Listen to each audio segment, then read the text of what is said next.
தேனி பழைய பேருந்து நிலையம் அருகே 16ஆம் தேதி மாலை 6:30 மணி அளவில் நீட் தேர்வை எதிர்த்து தேனி மாவட்ட மாணவர் காங்கிரஸ் சார்பில் கண்டன ஆர்ப்பாட்டம் நடந்தது. தேனி மாவட்ட மாணவர் காங்கிரஸ் சார்பில் தேனி பழைய பேருந்து நிலையம் அருகே மாணவர் காங்கிரஸ் தேனி மாவட்ட ஒருங்கிணைப்பாளர் ரேவன் சித்தார்த் தலைமையில் நீட் தேர்வை எதிர்த்து மாபெரும் கண்டன ஆர்ப்பாட்டம் நடந்தது. இந்த ஆர்ப்பாட்டத்திற்கு காங்கிரஸ் சமூக ஊடகப் பிரிவு மாநில செயலாளர் ராஜேந்திர பிரபு வரவேற்புரை ஆற்ற, இளைஞர் காங்கிரஸ் தேனி மாவட்ட பொதுச் செயலாளர் ஆர்ப்பாட்ட உரை நிகழ்த்தினார். ஆர்ப்பாட்டத்தில் சிறப்பு அழைப்பாளர்களாக இளைஞர் காங்கிரஸ் தேனி மாவட்ட தலைவர் ராஜா முகமது மற்றும் தமிழ்நாடு மாணவர் காங்கிரஸ் மாநில தலைவர் சின்னத்தம்பி உள்ளிட்டோர் சிறப்பு அழைப்பாளராக கலந்து கொண்டு நீட் தேர்வுக்கு எதிராக நீட் தேர்வை ரத்து செய்ய வலியுறுத்தி கண்டன கோஷங்கள் எழுப்பி ஆர்ப்பாட்டத்தில் ஈடுபட்டனர்.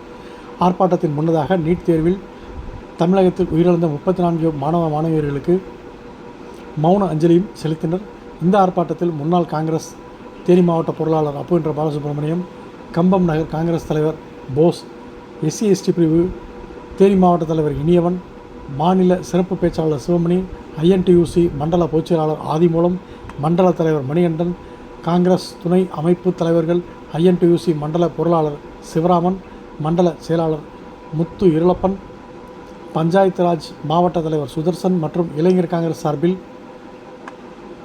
தேனி மாவட்ட பொருளாளர் விஷ்ணு, மாவட்ட மாணவர் காங்கிரஸ் சார்பில் ஹபீப் முகமது, இளைஞர் காங்கிரஸ் தேனி மாவட்ட துணைத் தலைவர் ஸ்ரீதர், இளைஞர் காங்கிரஸ் கம்பம் சட்டமன்ற செயலாளர் ரமேஷ், பெரியகுளம் சட்டமன்ற தலைவர் கிருஷ்ணா, போடி சட்டமன்ற தலைவர் சம்சுதீன், ஆண்டிப்பட்டி சட்டமன்ற தலைவர் ராம்குமார், நகர இளைஞர் காங்கிரஸ் சூரியபிரகாஷ் உள்ளிட்ட ஏராளமான நிர்வாகிகள் கலந்து கொண்டனர்.